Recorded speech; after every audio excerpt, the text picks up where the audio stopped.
दें इतने दिन में करेंगे करके हमारी सरकार ने किया था, लेकिन वो अभी तक नहीं पड़ा है। उसी पुरानी मांग को कर देना।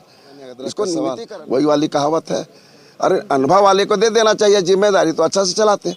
नए नए लोगों को दे दिए हैं, पुराने लोगों को किनारे। बिंद्रानवागढ़ के विधानसभा के विधायक यहाँ पे मौजूद है और सबसे बड़ी बात है कि यहाँ पे विधानसभा जिस प्रकार से प्रश्न उठाया जाता है, ये कहने वाली बात नहीं है। और प्रश्नों को जिस प्रकार से रखा जाता है, लेकिन अभी भी विपक्ष में रहने के बावजूद भी अपनी आवाज़ उठाते हैं। और सबसे बड़ी बात है कि देखिए सरकार किस प्रकार से मौन है और सरकार को क्या ऐसा है कि स्वास्थ्य सुविधा आज भी चुरमुराए हुए हैं। और सबसे बड़ी बात है कि स्वास्थ्य और शिक्षा जो मेन बेहतर बनाएंगे और शिक्षा व्यवस्था बेहतर बनाएंगे, लेकिन स्वास्थ्य और शिक्षा पर जिस प्रकार से आज चल रहा है, ये छत्तीसगढ़ में ही, गरियाबंद ही नहीं पूरे छत्तीसगढ़ में इस प्रकार से है। तो सबसे बड़ी बात है कि हम यहाँ पे मौजूद विधायक जी हैं, विधायक जी से बातचीत करेंगे और उनसे ही पूछेंगे कि जो बिंद्रानवागढ़ की हालचाल है और गरियाबंद जिला के जो हालचाल है उस हालचाल पर। देखिए आज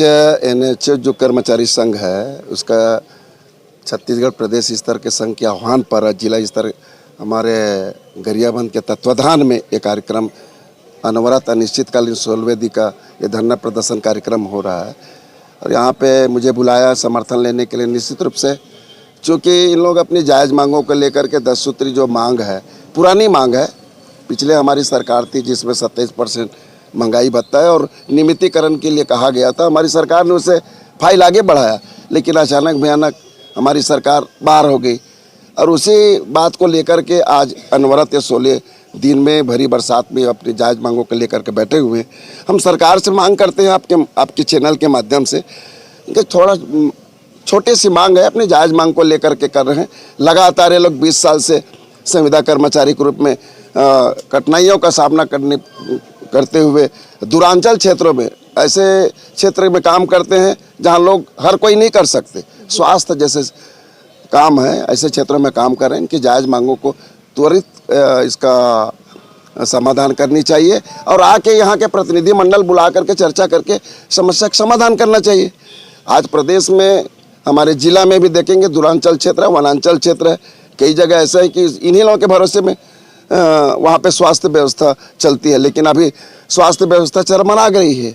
आप आए दिन लोग बीमार पड़ रहे हैं और उस स्थिति में आज इनकी बात को नहीं सुन पा रहे हैं। बारिश के मौसम में वैसे भी स्वास्थ्य सभी का बिगड़ता है, उसके बावजूद भी जाके जब जिला हॉस्पिटल में जाते हैं तो देखिए कि वहाँ पे डॉक्टर्स नहीं है, कर्मचारी नहीं है। इस सिलसिले को लेकर भी कई बार बातचीत हुई, लेकिन उस पर भी समाधान नहीं हुई अभी तक। नहीं, देखिए मैं इसी बात को कह रहा हूँ, मैं यहाँ पे कोई लंबी चौड़ी बात करना नहीं चाह रहा हूँ। इन लोगों का समर्थन देने आया हूँ, अपनी जायज़ मांगों को लेकर के इस सरकार से अपनी मांग कर रहे हैं।